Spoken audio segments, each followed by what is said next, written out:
Hello everyone, today I've got a video exploring the Miamisburg Mound. After visiting the Serpent Mound in a previous video and being quite impressed by the site, I decided to see what other mound sites might be located in my area. When I started to research the ancient history of the mounds in the United States, I was quite surprised just how many ancient mound and earthenwork structures there are spread throughout the country. I've located just a few that I was able to experience for myself.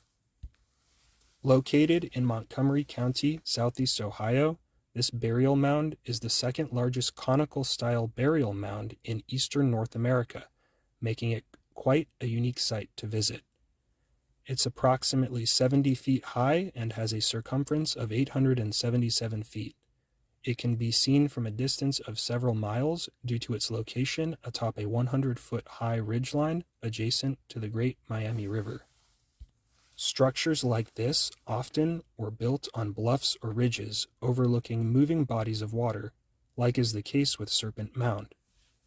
In 1869, archaeologists and researchers partially excavated the mound and, based on their findings, attributed the construction to the Adena culture, which was centered in Ohio from 800 BC to 100 AD.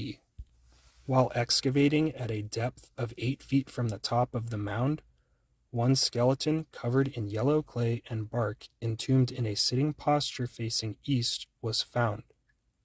Additional excavations 25 feet from the mound top, a layer of logs and stone overlaid like roof shingles was discovered, suggesting the mound was built in several stages. It is assessed that burial mounds like this one were built in successive layers over multiple generations. When a leader or noble passed, they created a wood hut or structure that contained the body. That structure would then be set ablaze and covered over with a layer of soil. With each death, the mound grew taller and wider. A possible theory put forth is that at one point in history, the entire mound could have had a stone-covered face, though no other mounds in the area are currently found to be this way. During my visit, I was able to climb the 116 stone steps to the top of the mound, and it seems much larger once you begin the ascent and reach the top. The 360-degree view from the summit is impressive, and you can truly see for several miles. No additional structures or burial mounds were found in the immediate area. As with Serpent Mound, some claim there are magnetic anomalies associated with the Miamisburg Mound.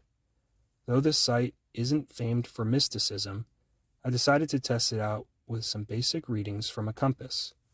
I took readings from the top and various places around its base, but again, found nothing out of the ordinary.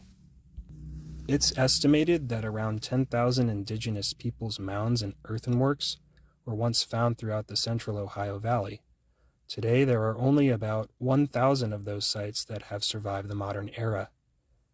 Sadly, many of these mounds were considered unimportant during the early settlement of Ohio in the 1800s and were destroyed to either clear land for settlements or to reuse the stonework in other constructions. Surely, a massive amount of history has been lost of the Adena and other indigenous cultures past.